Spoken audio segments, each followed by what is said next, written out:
घडू. आणि आजचा संदेशाचा जो आपला विषय आहे तो म्हणजे तारणारा विश्वास. तारणारा विश्वास. आणि याच्याविषयी आपण काही वेळ घालू. देवाच्या वचनातून आपण बघू की आपल्याला विश्वास माहीत आहे, तर मग हा तारणारा विश्वास काय आहे याच्याविषयी आपण थोडंसं बोलू. आपलं लक्ष देवाकडे लावू. आपण देवाच्या वचनात आपण सहाय्य मागू. 2 शब्द आपण प्रार्थना करू. हालेलुया. धन्यवाद मानतो येशू, गौरवितो, प्रार्थना करतो मस्त पाप्याला सहाय्य कर. आजचा जो संदेश आहे ते वचन बोलण्यासाठी प्रभू मला सहाय्य कर. इथे जुळलेले ऑनलाईनमध्ये असलेल्या प्रत्येकाला आशीर्वादित कर का तुझ्या इच्छा तुझे वचन त्यांच्या कानावर पडावं आणि प्रभू तुझे वचन त्यांना आणि हा तारणारा विश्वास जो आहे त्यांना याच्याविषयी प्रभू कळावं आणि तो विश्वास त्यांनी तुझ्यावर टाकावा यासाठी मी प्रार्थना करतो. ही वेळ तुझ्या हाती सोपवितो. मस्त पाप्यासोबत तू राहा. ही प्रार्थना प्रभू येशूच्या नावाने मागतो म्हणून तू ऐक. आमेन. तर हा जो तारणारा विश्वास आहे याच्याविषयी आपण बोलणार आहोत. आणि पहिलं हा जो विश्वास जो आहे, जसा आपल्या प्रत्येकाला विश्वास आहे येशू ख्रिस्त हा देव आहे हा प्रत्येकाला माहीत आहे. तुम्हाला विश्वास आहे म्हणूनच तर तुम्ही चर्चमध्ये बसल्या किंवा हा संदेश ऐकत आहात. पण हा जो विश्वास आहे, जो आपला जनरल विश्वास, हा जो विश्वास आहे ज्याच्यामुळे तारणारा विश्वास हा निर्माण होत नाही. हे दोन्ही विश्वास वेगवेगळे आहेत. जसं जगातले जे लोक आहेत त्यांनाही तुम्ही जर विचाराल येशू ख्रिस्त आहे, तोही म्हणतो देव आहे. मग याचा अर्थ तो व्यक्ती स्वर्गात जातो का? त्या व्यक्तीचं तारण होतो का? नाही. तर जो व्यक्ती येशू ख्रिस्तावर तारणारा विश्वास ठेवतो, म्हणून एक जो विश्वास आहे का हो येशू ख्रिस्त देव आहे बा, मला मान्य आहे, आम्ही कुठं नाही म्हणतो, हा तुमचा एक विश्वास झाला जो घेण्यासाठी तुम्हाला काहीच फरक पडत नाही, तो तुमच्यापाशी तसाच आहे. पण येशू ख्रिस्त हा माझा आत्मा वाचू शकतो, तो माझ्या पापाची क्षमा करू शकतो, तो मला अनंताचं जीवन देऊ शकतो, हा जो तारणारा विश्वास आहे त्याच्याविषयी आपण बोलणार आहोत. पहिला मुद्दा, हा तारणारा विश्वास तुम्हाला मी देऊ शकत नाही, दुसरं तुम्ही स्वतःही निर्माण करू शकत ना. मग आला प्रश्न की मग हा मिळेल कसा? तर हा तारणारा विश्वास देवाचे वचन ऐकल्याने देव तुम्हाला देतो. म्हणून जेव्हा तुम्ही चर्चमध्ये असता, देवाच्या वचनावर जेव्हा तुम्ही कान लावता, देवाचे वचन तुमच्यामध्ये कार्य करतं, तुम्ही आपलं मन त्याच्याकडे लावता. आता हा तारणारा जो विश्वास आहे तो तुमच्या हृदयात देव काय करतो? निर्माण करतो. म्हणून देवाचे वचन काय म्हणतो की संदेश ऐकल्याने विश्वास येतो. आपण नाही, आम्ही तर संदेश ऐकलाच नाही पण आमचा विश्वास तर आहे. म्हणून तुम्हाला समजलं फरक काय आहे? कारण बायबलचा जो विश्वास आहे तो म्हणतो की संदेश ऐकल्याने, वचन ऐकल्याने, देवाचे वचन समजल्याने येतो. पण अशा जगात असे किती सारे लोक असतील ज्यांनी कधीच बायबल वाचलं नाही, मग त्यांच्यापाशी विश्वास कसा आहे? कारण तो त्यांचा विश्वास जो त्यांचा स्वतःचा आहे तो कसा आहे, म्हणजे की येशू ख्रिस्त हा देव आहे हे मी मानतो, मी असं काही नाही का मानत नाही बा, पण बाकीचं का तो मला वाचू शकतो आणि माझ्या पापाची क्षमा, नव्याने जन्म, हा विश्वास तो व्यक्ती ठेवू शकत नाही. आणि म्हणून देवाचे वचन काय सांगतो, जसं मी काल ज्या इन्व्हिटेशनमध्ये म्हटलं का 2.3 अब्ज लोक या जगात ख्रिस्ती आहे, ख्रिस्ताला मानणारे आहे. 2.3 अब्ज म्हणजे 2/3 जगाची लोकसंख्या ख्रिस्ती आहे. मग असं म्हणलं अशाने तर आपल्या अरे बापरे 2.3 अब्ज लोक स्वर्गात जातील, ही चांगली गोष्ट आहे असं जर मानणं. पण जेव्हा आपण वचन ऐकतो, देवाचं वचन सांगतं स्वर्गाचा मार्ग अरुंद आहे, त्याच्यात जाणारे फार कमी आहे आणि फार कमी लोकांना सापडेल. पण ह्या दोन्ही गोष्टी वेगवेगळ्या होतात. अरे 2.3 अब्ज लोक हे येशूला मानतात, पण येशू स्वतः म्हणतो का फार कमी लोकांना स्वर्गाचा मार्ग सापडेल. या दोन्ही गोष्टी वेगवेगळ्या आहेत. आणि याचं कारण म्हणजे काय, तर यांच्यापाशी फक्त विश्वास आहे, यांच्यापाशी तारणारा विश्वास नाही. जो विश्वास हा म्हणतो की मी येशूवर विश्वास ठेवतोय आणि तो माझा आत्मा वाचवतो आणि मला नवीन जीवन देऊ शकतो. आता दुसरा मी तुम्हाला सांगितलं, हा विश्वास तुम्हाला मी देऊ शकत नाही, फक्त माझा विश्वास मी तुमच्या संग शेअर करू शकतो. जसं माझ्या वचनातून किंवा विश्वासातून तुम्ही काय बघता का या व्यक्तीपाशी भलता मोठा विश्वास आहे, हा व्यक्ती मोठा विश्वासानं बोलतो, त्याच्यामुळे काय होतो तुमच्यात तो तारणारा विश्वास आणि देवाचे वचन काय होतं तुमच्यात काय होतं निर्माण होतो. अरे हे मलाही पाहिजे, हे माझ्या जवळ आहे. आणि जेव्हा तो तारणारा, म्हणून तो तुम्हाला सांगत असतो की चर्चमध्ये असताना देवाचे वचन, शैतान तुमच्या संग सगळ्या गोष्टी करेल का तुम्ही वचन संदेश ऐकू नये का, कारण तुम्ही जर ऐकलं तर तो तारणारा विश्वास तुमच्या मनात काय होईल, उत्पन्न होईल आणि तुम्ही ख्रिस्तावर हाक माराल आणि काय करेल, ख्रिस्त तुमचा आत्मा वाचेल, म्हणजे तुम्ही सैतानाच्या जाळीपासून सुटून जाल. आणि म्हणून हे खूप महत्त्वाचं आहे का तुमच्यापाशी जो विश्वास असणे की ख्रिस्ताने माझा आत्मा वाचवला, माझ्या पापाची क्षमा झाली, हे माझ्या संग घडलं. आणि म्हणून हे खूप आवश्यक आहे की अशा चर्चमध्ये असणं, जेव्हा देवाचं वचन वारंवार तुम्हाला सांगितलं जाईल. कारण तुम्हाला माहीत नाही की आपले हृदय किती कठोर आहे आणि त्याला मऊ करण्यासाठी देवाच्या वचनाचा किती वर्षाव त्याच्यावर लागतो. काही लोक 40 वर्ष देवाचे वचन ऐकल्यानंतर चर्चमध्ये तेव्हा त्यांना समजतं. आता हे 40 वर्ष यांचा विश्वास नव्हता का, असेच चर्चमध्ये येत राहिले का? पण एखादा व्यक्ती म्हणतो, अरे मी 40 वर्षानंतर तारल्या गेलो राजा. मग काय झालं असेल? कारण तो वचनात होता आणि त्याला देवाचं वचन कळलं आणि ख्रिस्त तुम्हाला त्या सगळ्या गोष्टी देतो आणि तुम्ही म्हणता ख्रिस्त माझा आत्मा वाचो. म्हणून हे खूप महत्त्वाचं. पण आजचा जो विषय आहे का हा तारणारा विश्वास तुम्ही ख्रिस्तावर ठेवा. एक लक्षात ठेवा, देवाची इच्छा कधीच हे नाही का तुम्ही डोळे बंद करून अरे येशू ख्रिस्त देव आहे का मी मानतो. हे लक्षात ठेवा, देवाची इच्छा अशी कधीच नाही. देवाची इच्छा हे आहे का तुम्ही विचार करून, देवाचे वचन ऐकून, म्हणून देवाने तुम्हाला बुद्धी, डोळे, कान, समज या गोष्टी दिली का तुमच्या आत्मिक जीवनासाठी तुम्ही या सगळ्या गोष्टीचा वापर करा आणि देवाचं जे सत्य आहे ते समजून घ्या आणि मग तुम्ही त्याला स्वीकारा.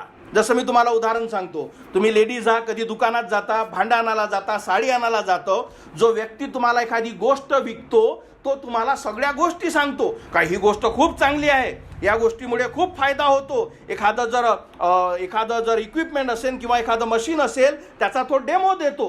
तो काय करत आहे, तो तुम्हाला पटवून देत आहे की बाबा ही गोष्ट अशी आहे.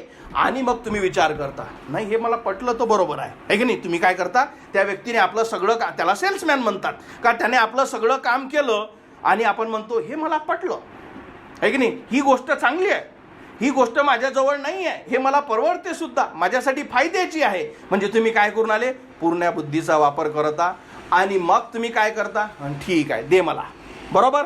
तसंच एका छोट्या गोष्टीसाठी, म्हणून मी तुम्हाला सांगत असतो, एका 2 रुपयाच्या पेनसाठी जेव्हा तुम्ही दुकानात जाता, तुम्ही 2 रुपये देऊन फटकन घेऊन पडता का? ना, मी कागद दे, पेन दे, लिहत नाही हा, दुसरा दे, 2 रुपयाच्या गोष्टीसाठी. मग विचार करा, जो तुमचा आत्मा जो अमूल्य आहे त्याच्यासाठी देव तुम्हाला असं म्हणेल का की तू बस अंधविश्वास मावर ठेव? कारण अंधविश्वास तुम्हाला नरकाकडे नेईल. आणि म्हणून हा तारणारा विश्वास तुम्ही ख्रिस्तावर ठेवला पाहिजे. यासाठी देवाने तुम्हाला काय दिले आहे, काही एव्हिडन्सेस. म्हणजे काय असतं की देवाने तुम्हाला काही पुरावे दिले. आणि म्हणून देवाचं वचन सांगतं, एक वचन मी तुमच्यासाठी वाचतो, यशाया 1:18 मध्ये परमेश्वर म्हणतो, आता या व एकमेकांशी संवाद करून हे जाणून घ्या. संवाद करून म्हणजे काय की जेव्हा तुम्ही विचार करता, अरे हा हे बोलत आहे, देवाचं वचन हे बोलत आहे, तुम्ही आपल्या डोक्यामध्ये त्याला काय करत आहे, त्याला चालवत आहात, प्रोसेस करत आहात आणि या सगळे जे सत्य जे तुमच्या समोर पुरावे ठेवल्या जाते आणि मग म्हणता की हो मला हे पडलं. आणि म्हणून देवाने तुम्हाला कधीच का नाही बा येशू ख्रिस्त देव आहे, आणि तुम्ही दुसरी गोष्ट तुम्ही कधी असे करणार सुद्धा ना.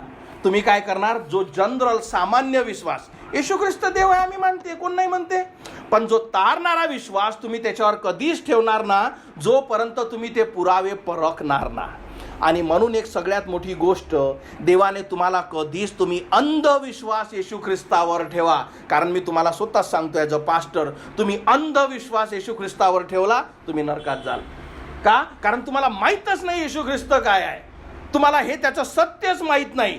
आणि म्हणून देवाने तुम्हाला पुरावे दिले का आता जेव्हा तुम्ही चेक करता, आता जेव्हा तुम्ही सगळ्या गोष्टी बघता, तुम्ही तुमचं डोकं वापरा आणि आता निर्णय घ्या की हो हा देवाचा पुत्र आहे, मी याच्यावर विश्वास ठेवते. आता आपण बघू की मग पुरावे काय आहे. येशू तर आम्ही पूर्ण आयुष्यभर केलं, मग पुरावे काय आहे. तर हे जे पुरावे आहे त्याच्या आधी आपण हे वचन आपण बघू की इफिसकरास पत्र 2:8 आणि 9. कारण हा जो विश्वास आहे हा काय आहे, तारण देणारा आहे. आणि हा काय म्हणतो, कारण देवाच्या कृपेने विश्वासाच्या द्वारे तुमचे तारण झाले.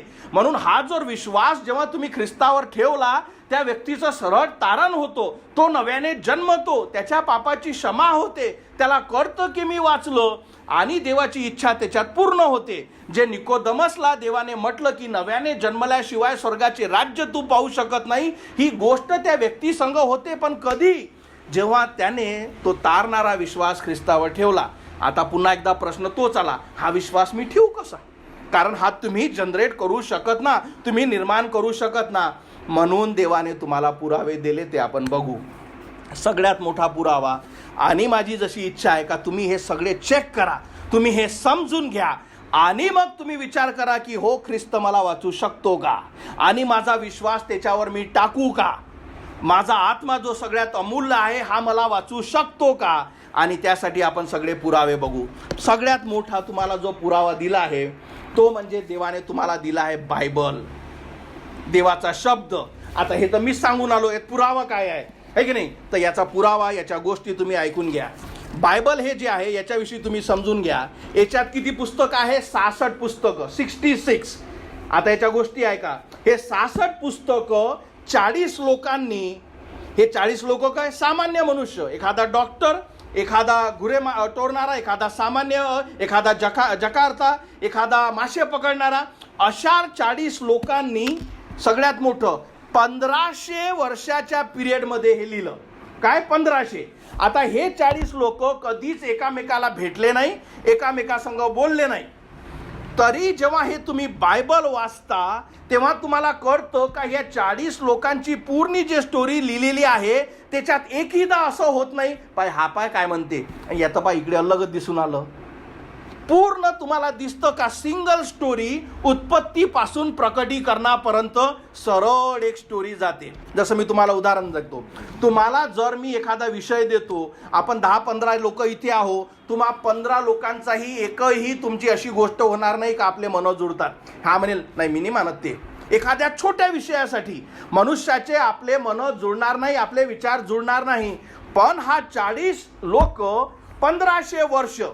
1500 वर्षामध्ये यांनी देवाचा शब्द लिहिला, आणि म्हणून ही पूर्ण एक स्टोरी आहे. आणि याच्यातून आपल्याला कळतं की जरी 40 लोक वेगळे असले तरी लिहिणारा प्रभू येशू ख्रिस्त आहे. सगळ्यात मोठा पुरावा की बायबल हा देवाचा शब्द आहे, मनुष्याने लिहिलेला नाही. 1500 वर्ष देवाने 40 लोकांचा उपयोग केला. पवित्र आत्म्याच्या साहाय्याने ते लोक काय झाले, त्यांची अगुवाई झाली, देवाचा शब्द त्यांनी लिहिला. कारण जेव्हा तुम्ही खरंच बायबल वाचाल तुम्हाला दिसतं की एक कंप्लीट स्टोरी आहे.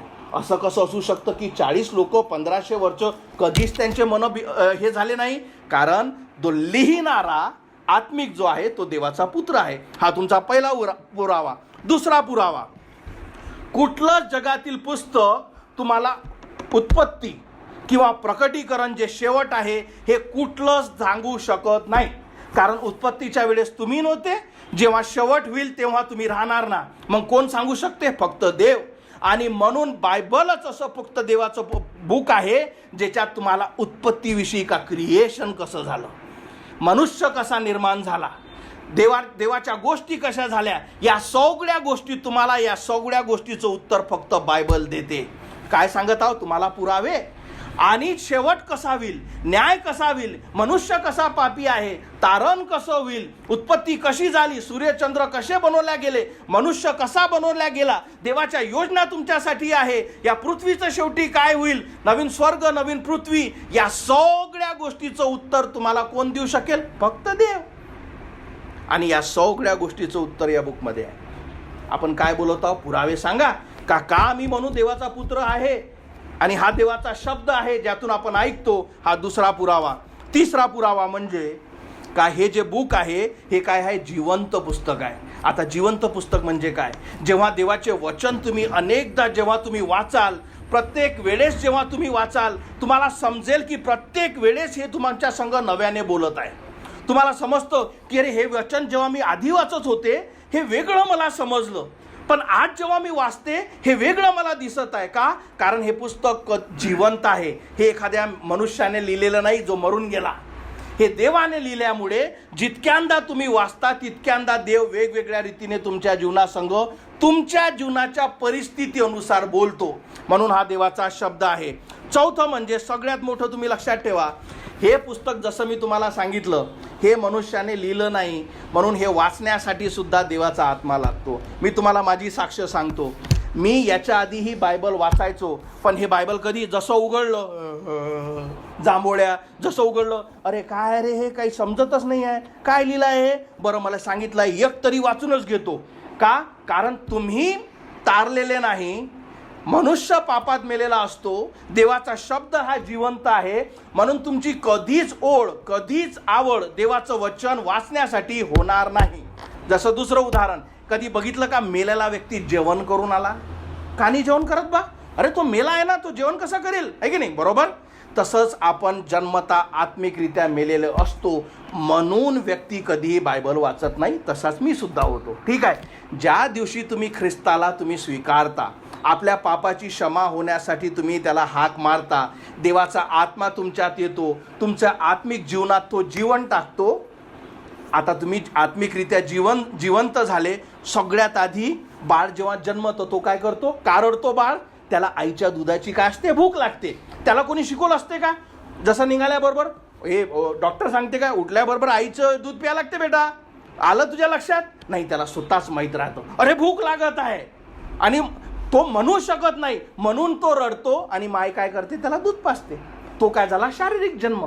तसंच जेव्हा तुम्ही ख्रिस्ताला हाक मारता, तो तुमचा आत्मा वाचवतो, तुम्हाला नव्याने जन्म देतो. आता तुम्ही आत्मिकरित्या जन्म झाले, आता तुम्ही याच्याकडे धावता. तुम्हाला कोणी सांगायची गरज नाही की मला बायबल दाखव, पण बायबल दे, मला वाचू दे.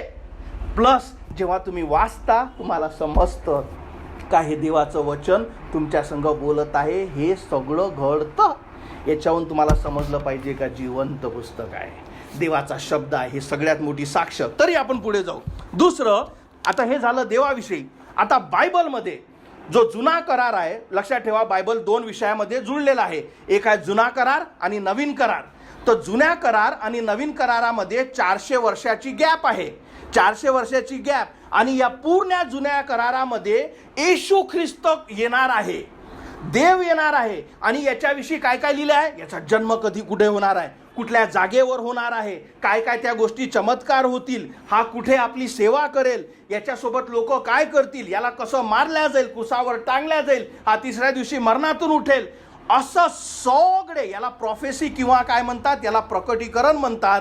हे सगळ्या गोष्टी येशू ख्रिस्त येण्याच्या आधी बायबलमध्ये लिहिल्या गेल्या. आणि अशा, आता ऐका, 400 भाकीत म्हणजे प्रॉफेसी जे येशू ख्रिस्ताविषयी सांगितल्या गेलं. तुमच्याविषयी मी तुम्हाला उद्याविषयी सांगत नाही का, सांगू नाही शकत का उद्या तुमच्या संग काय होईल. आणि देवाने या सगळ्या गोष्टी जुन्या करारात दिल्या. आणि येशू ख्रिस्त आला आणि त्याच्या जीवनाविषयी जे 400 वेळा बायबलमध्ये लिहिल्या गेलं, त्याच्या जन्मापासून तर मरणापर्यंत, मरणापासून तर त्याच्या पुनरुत्थानापर्यंत, या सगळ्या गोष्टी तच्च्या तशा झाल्या. जर तुमचा विश्वास बसत नसेल तर या सगळ्या गोष्टी झाल्या. हे देवाने तुमच्यासमोर पुरावे दिले. कारण मी तुम्हाला काय सांगितलं, विषय अंधविश्वास नाही. तुमचा विश्वास स्ट्रॉंग असला पाहिजे. मी कोणावर विश्वास ठेवत आहे? कारण तुमचा आत्मा वाचवण्यासाठी तुम्ही त्याच्यावर विश्वास ठेवत आहात. म्हणून आपण काय बघितलं की येशू ख्रिस्ताविषयीच्या सगळ्या जुन्या करारातल्या गोष्टी, सगळ्या गोष्टी जन्मापासून की पवित्र आत्मेतून ते स्त्री गर्भवती होईल, बेथलेहेम इथे जन्म होईल, आकाशात तारा राहील, खूप लोक त्याला बघायला येतील, या सगळ्या गोष्टी, त्याच्या हा चमत्कार घडवेल, या सगळ्या गोष्टी लिहिल्या गेल्या. आणि याच्यातून आपल्याला कळतो का हा देवाचा शब्द आहे, तो देवाचा पुत्र आहे. तरी आपण पुढे बोलू, जर आपल्याला हे पडत नसेल. पुढे एक गोष्टी आपण बघा की एक सुंदर गोष्ट आहे. तर येशू ख्रिस्त येण्याच्या आधी योहान नावाचा बाप्तिस्मा देणारा देवाचा संदेष्टा पाठवला. आता या संदेष्ट्याविषयीही देवाने लिहिलं होतं की माझा पुत्र येण्याच्या आधी हा व्यक्ती येईल, तो मुझं कार्य करेल. आता मनुष्य आहे, त्याच्यात शंका राहीलच. तर ह्या योहानाने काय केलं, येशू ख्रिस्तापाशी आपले शिष्य पाठवले. आणि एक वचन सुंदर मी तुम्हाला वाचतो. त्याने येशू ख्रिस्ताला विचारलं, मत्तई 11:3, आणि त्यास विचारले, जो येणार होता म्हणजे ख्रिस्त, तो तूच आहेस? आणि पुढे, किंवा आम्ही दुसऱ्याची वाट पाहू? म्हणजे बघा किती, तोही असं म्हणत नाही, त्याने कधीच असं म्हटलं नाही नाही मला माहीत आहे. त्यानेही येशू ख्रिस्ताजवळ संदेश पाठवला का बाबू आम्हाला माहीत आहे का कोणीतरी येणार आहे, पण तो खरंच तू आहे का, आम्हाला खरं सांग, कारण हे महत्वाचं आहे का आम्ही कोणा अजून वाट पाहू. येशू ख्रिस्ताने त्याला उत्तर दिलं. येशूने उत्तर दिले, जे तुम्ही ऐकता व पाहता ते योहानाला जाऊन सांगा. आंधळे पाहतात, पांगडे चालतात, कुष्ठरोगी शुद्ध होतात, बहिरे ऐकतात, मरण पावलेले उठवेले जातात व गरिबांना सुवार्ता सांगण्यात येते. येशू ख्रिस्त हे म्हणत आहे का जाय त्याला सांग मीच आहे म्हणून, त्याला विश्वास ठेवा लागेल? नाही. तो म्हणते तुम्ही बघितलं डोळ्यांनी ह्या गोष्टी झाल्या, आता जाऊन त्या योहानाला सांग. का आंधळे बघतात, या सगळ्या गोष्टी, मरणातून लोक उठत आहे का, त्याने त्यांच्यावर विश्वास ठेवावा. समजलं? हा आणि कोणाचा प्रश्न होता? देवाच्या संदेष्टाचा. आणि त्याला देव हे म्हटलं काय, तुला देवाने पाठवलं, मीच स्वतः देव आहे, तू माझ्यावर नाही म्हणतो. हे बघ, तू आपलं डोकं लाव, आपले वचन, ह्या सगळ्या गोष्टी चेक कर, हे सगळ्या गोष्टी तुझ्या डोळ्यासमोर आहे, आणि मग विश्वास ठेव. पुन्हा पुढचे पुरावे आपण बघू. आणखी पुढचा पुरावा, येशू ख्रिस्त कोण्या वंशवाढीतून येणार आहे ही सगळी गोष्ट जुन्या करारात देवाने सांगितली.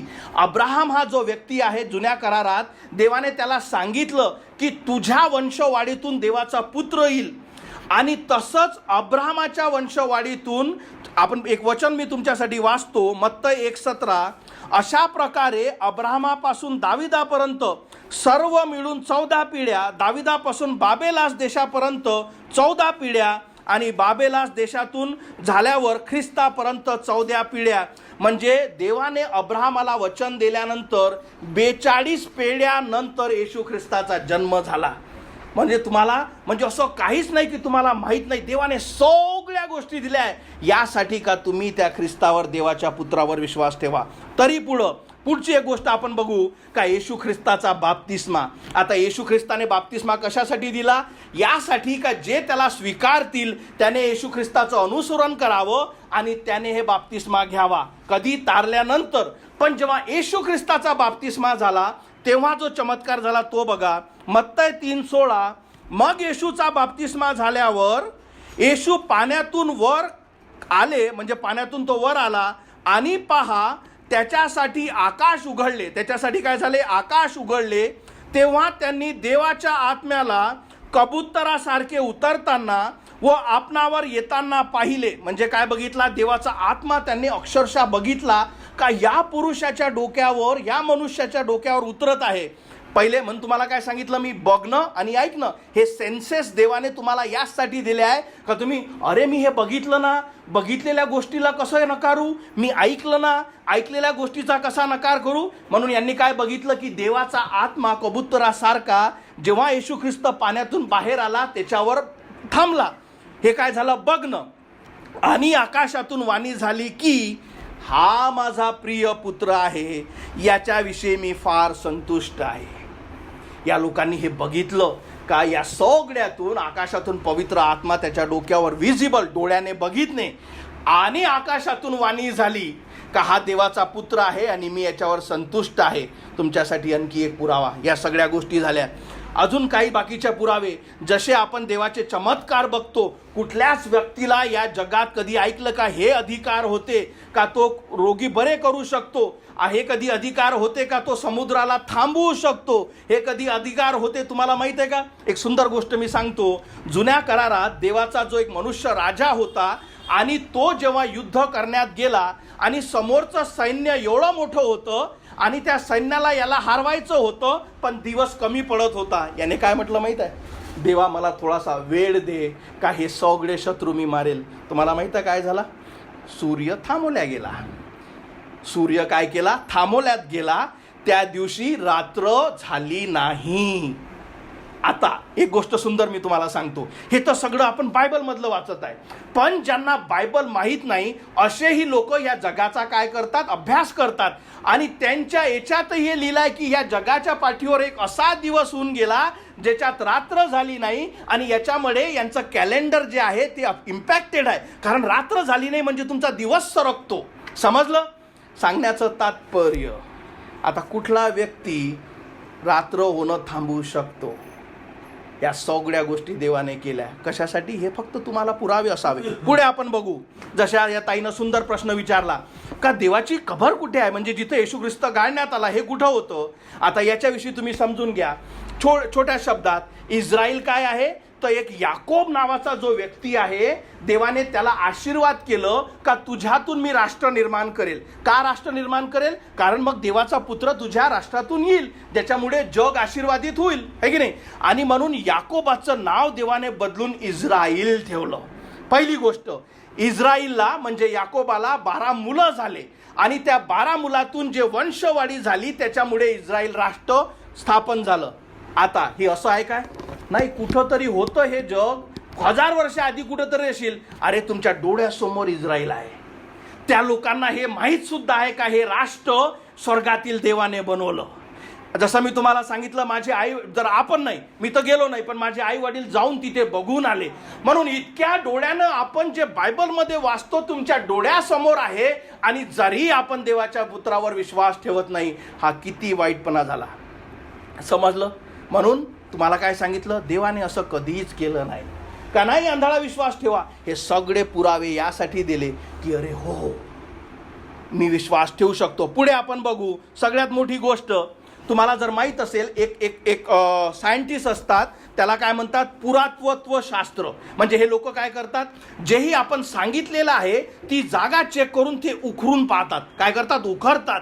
आणि बायबलमधले ज्या ज्या जागी ज्या ज्या घटना लिहिल्या गेल्या, जसं याकोबाची वीर किंवा हे राष्ट्र किंवा हे, या सगळ्या जागा त्यांनी उखरून दाखवल्या की अरे ही जागा आम्हाला इथं सापडली, ही जागा इथे आहे.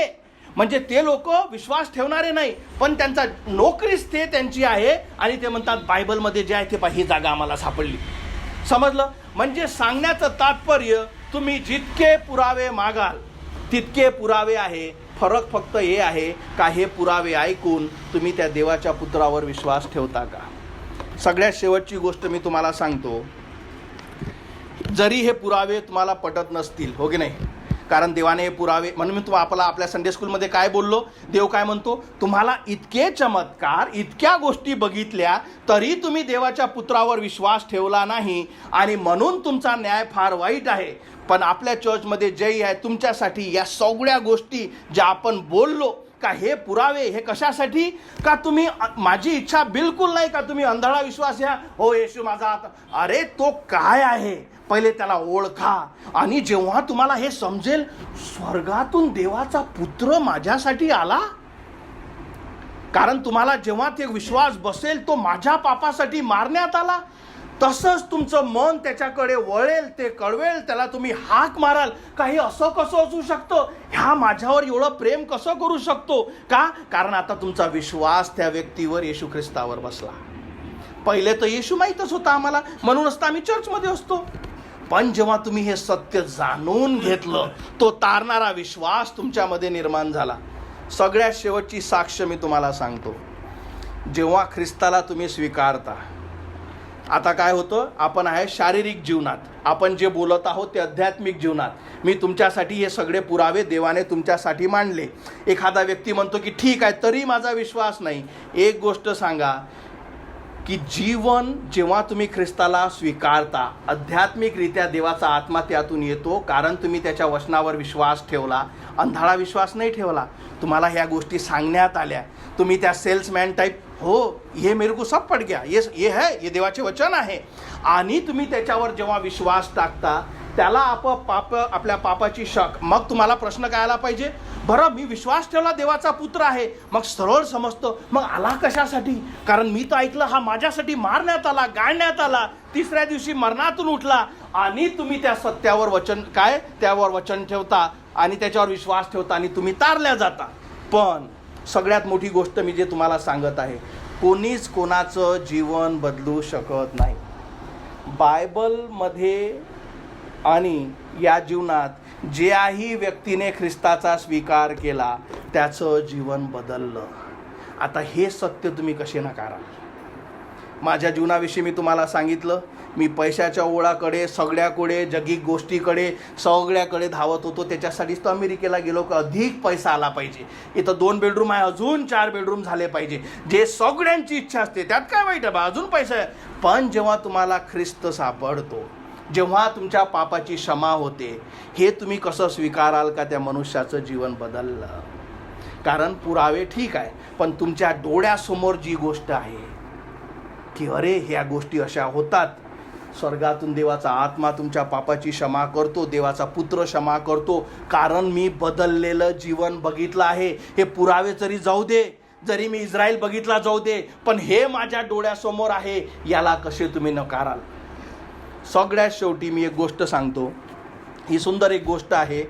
आसाममध्ये तुमची एक गोष्ट सांगतो. तर आसाममध्ये या जुन्या काळात काय होतं, खूप आधीचे जे लोक आहेत, जे फार विरोधी किंवा आक्रमक शिकारी होते.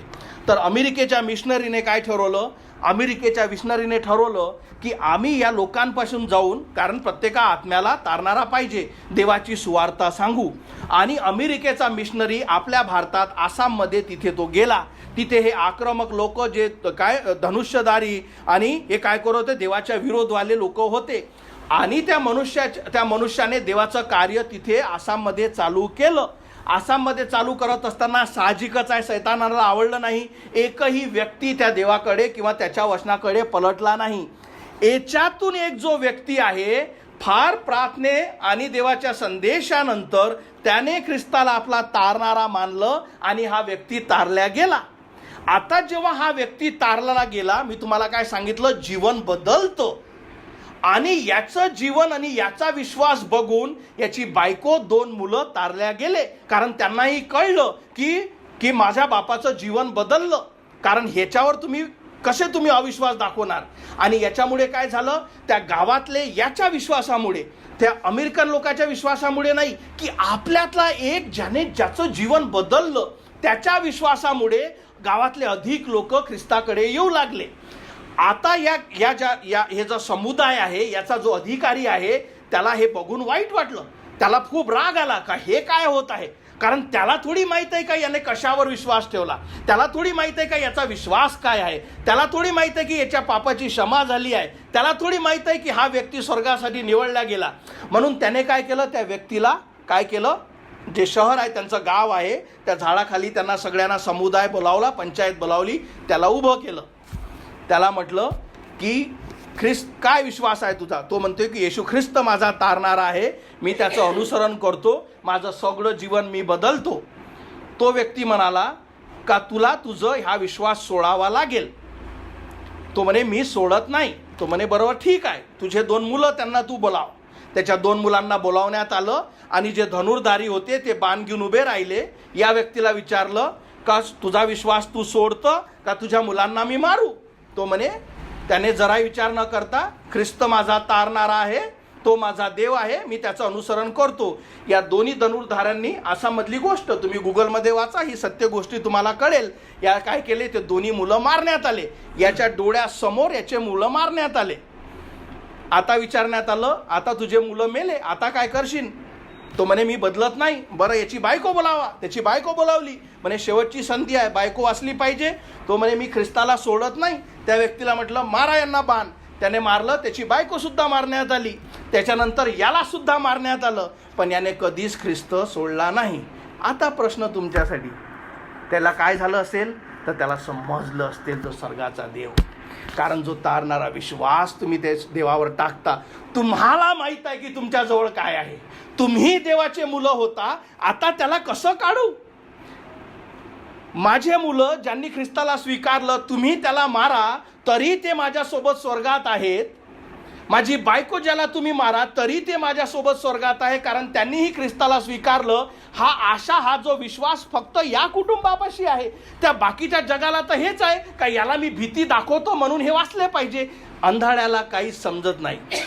पण तुमच्यासाठी काय सांगत आहे की हा जर तुम्ही विश्वास बघितला आहे, हे जीवन, कारण तुम्ही हे जेवढे पुरावे सांगितले, जरी याच्यावर विश्वास नाही, पण हे जे जीवन ख्रिस्त बदलतो, ज्याच्यासाठी आपले मुलं, आपला बायको, तो मनुष्य देण्यासाठी रेडी होतो की ठीक आहे, काही हरकत नाही, पण मी ख्रिस्ताला सोडत नाही.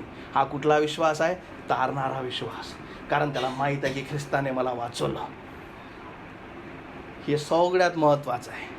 देवाची इच्छा तुमच्यापासून हे नाही का बा येशू ख्रिस्त हा देव आहे, आम्ही देवाला कसं काय म्हणावं. तू जे म्हणतो ने अंधाळा विश्वास ठेवू नका. पहिले जाणून घ्या की हा देवाचा पुत्र आहे. दुसरं जाणून घ्या, मग देवाचा पुत्र जो आहे त्याच्यावर जेव्हा तुमचा विश्वास बसला, सगळ्यात पहिले तुम्हाला प्रश्न येईल का मग देवाचा पुत्र याला काय गरज पडली का या पृथ्वीवर येण्याची. आणि तेव्हा तुम्हाला सांगेल हो, माझ्या पापासाठी आला, कारण माझे पाप मला अनंताच्या नरकात टाकतील, म्हणून देवाने आपला पुत्र पाठवला जो माझ्या पापासाठी मारण्यात आला, गाळण्यात आला. आणि जेव्हा तुम्ही त्याला हाक माराल, आता काय होईल? हा तारणारा विश्वास. का? कारण तुम्ही पुरावे बघितले. तुम्ही बघितलं हा देवाचा पुत्र माझ्यासाठी आला. आणि जेव्हा तुम्ही त्या स्वर्गातील देवाला हाक माराल, ख्रिस्ता माझा आत्मा वाचव, आतापर्यंत फक्त मला माहीत होतं की तू देव आहे, आता फक्त मला हेच माहीत होतं की बरं या सगळ्या गोष्टी आहे, पण माझा विश्वास मी कधीच तुझ्यावर टाकला नाही. त्यातले तुम्ही असाल तर आजचा संदेश तुमच्यासाठी आहे. किती वेळा तुम्ही नकाराल, तुमच्यासमोर सगळे पुरावे ठेवण्यात आले, जर तरी तुम्ही पुरावे नकाराल तर किती वाईट ही गोष्ट आहे. पण जर देवाचं वचन तुमच्या संग बोललं असेल, तुम्ही आजपर्यंत कधीच ख्रिस्ताला का हा माझा आत्मा वाचू शकतो, हा जर विश्वास तुम्ही ठेवला नसेल तर वेळ जाऊ देऊ नका.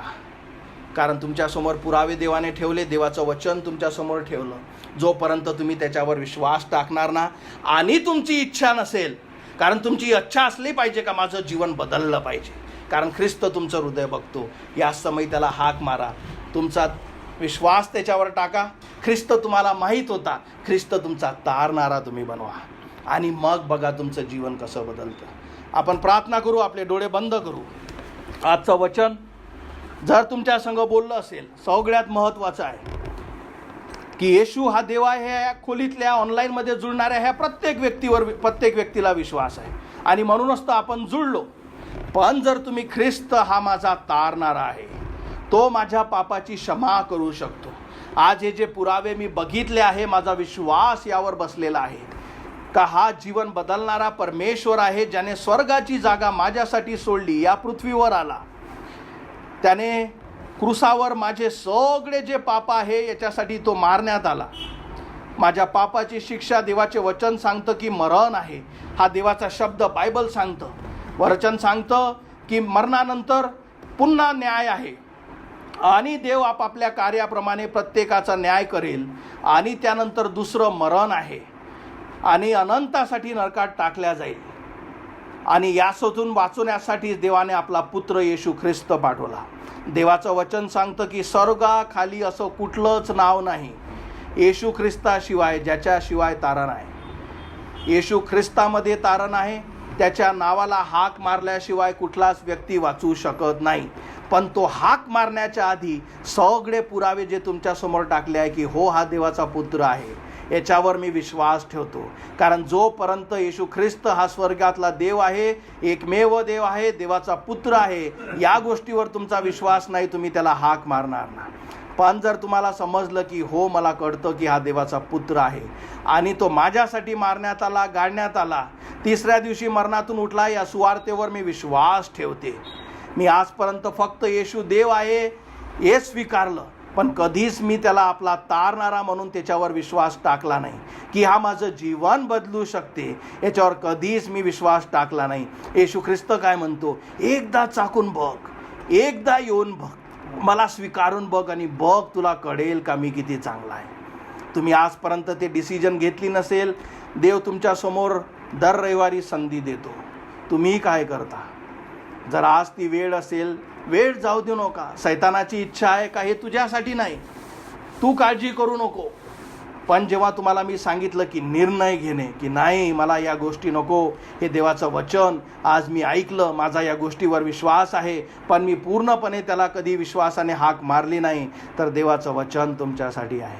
देव तुमचं हृदय बघतो. आज जेव्हा देव तुमच्याकडे बघत आहे, हे संदेश सांगल्यानंतर देवाला काय दिसत आहे? एका नकारार्थी हृदय का एक हृदय जे देवासाठी नम्र झालेलं, हे तुम्हाला ठाऊक आहे आणि त्या देवाला ठाऊक आहे. पण जर तुमचं हृदय नकारार्थी नाही आणि तुमची इच्छा आहे की हो मी नम्र होते देवा, माझी क्षमा कर, माझं जीवन बदल, माझ्या पापाची क्षमा कर. मी विश्वास ठेवते तू देवाचा पुत्र आहे. माझं जीवन बदलणं गरजेचं आहे. मला ठाऊक नाही की माझ्याजवळ किती वेळ आहे. सैतान सांगतं की तुला कळलं ना, पटलं ना, उद्या निर्णय घेजो, परवा निर्णय घेजो, खूप वेळ आहे, आता जसं पाहिजे तसं जीवन तुझं जगून घे. हे तुमचे विचार असेल तर मी तुम्हाला सांगतो, सैतान तुमच्या संग बोलत आहे. पण देवाचा आत्मा म्हणतो की आज ये, आजच तारणाचा वेळ आहे, आजच वेळ आहे, आजच तू त्याला स्वीकार, आपलं जीवन बदल, कारण उद्या तुझ्याजवळ नसेल. आणि देवाचं हृदय, देवाचा आत्मा तुमच्या हृदय ठोकावत असेल, त्याला आपल्या हृदयात बोलावा. म्हणा, येशू माझी क्षमा कर, मला वाचव माझ्या देवा, माझा आत्मा वाचव, माझ्या पापाची क्षमा कर, मला नवीन जीवन तू दे, या वाईटातून मला काढ परमेश्वरा. आणि हे जे सत्य मी सांगितलं, परत जे बघितलं ते स्वीकारण्यासाठी मला सहाय्य कर येशू. मी विश्वास ठेवतो माझ्या राजा, तू देवाचा पुत्र आहे आणि तुझे वचन सांगतं की जोही विश्वासाने हाक मारेल तो वाचवला जाईल. आज तो विश्वास तारणारा मी तुझ्यावर ठेवतो, कारण तारण कृपेने विश्वासाद्वारे, हे देवाचं वचन आहे. पण जर देवाची कृपा आणि माझ्यात कधी विश्वासच राहिला नाही तर मी हे तारण कधीच स्वीकारलं नाही. पण आज मी हा निर्णय घेते, माझा आत्मा वाचो, माझ्या हृदयात ये, की मला कळू दे. कारण देवाचं वचन सांगतं की तुला कळेल तू वाचली, तुला कळेल तुझ्या पापाची क्षमा झाली, तुला कळेल तू नव्याने जन्मली, तुला कळेल की तुझ्या पापाची क्षमा झाली. या सगळ्या गोष्टीची तुम्हाला खात्री स्वतःहून राहील. कधी? जेव्हा तुम्ही त्याला हाक मारा. पण जर तुम्ही त्याला हाक मारलीच नाही तो कधीही तुमचं ऐकणार नाही. येशूची इच्छा आहे का तुम्ही त्याला हाक मारा. धन्यवाद मानतो येशू, गौरवितो, प्रार्थना करतो इथे जुळलेल्या प्रत्येकाला, जे ऑनलाईन आहे प्रत्येकाला. ओय परमेश्वरा, त्यांना सहाय्य कर, त्यांना त्यांची आत्मिक स्थिती तू दाखव परमेश्वरा. त्यांना कळू दे परमेश्वरा की ख्रिस्ताशिवाय तारण नाही. आजपर्यंत त्यांना फक्त येशू हा देव आहे हेच माहीत असेल, पण तुझे वचन सांगते की प्रत्येक येशू येशू म्हणणारा स्वर्गाच्या राज्यात येणार नाही. तर देवाची इच्छा जो जाणून घेईल आणि त्याच्यावर वागेल तो स्वर्गाचे राज्य पाहू शकेल. आणि देवाची इच्छा आहे का तुम्ही पश्चातापाने त्याला हाक मारा, आपलं जीवन बदलण्यासाठी त्याला हाक मारा, आपल्या पापाची क्षमा होण्यासाठी त्याला हाक मारा. की जे अरुंद मार्ग आहे, अरुंद रस्ता आहे आणि फार कमी लोकांना तो सापडेल, त्यात तुम्ही असले पाहिजे. पण कधी? जेव्हा तुम्ही ते जे आमंत्रण देवापासून आहे ते स्वीकाराल. हालेलुया. येशू गौरवितो, धन्यवाद मानतो इथे जुळलेल्या प्रत्येकाला तू सहाय्य कर. धन्यवाद मानतो परमेश्वरा, तुझी इच्छा नाही प्रभू की आम्ही आंधळा विश्वास तुझ्यावर टाकावा. यासाठीच परमेश्वरा तू आम्हाला हे सगळे पुरावे दिले. परमेश्वरा, देवाचं वचन सांगतं की देवाने या पृथ्वीवर जे कार्य केले ते जर आपण लिहिले तर या जगातले कुठल्याच पुस्तकात ते मावतील नाही. इतके देवाने तुमच्या आणि माझ्यासाठी केलं, यासाठी का तुमचा विश्वास देवाच्या पुत्रावर बसावा आणि तुम्ही त्याला हाक मारावी.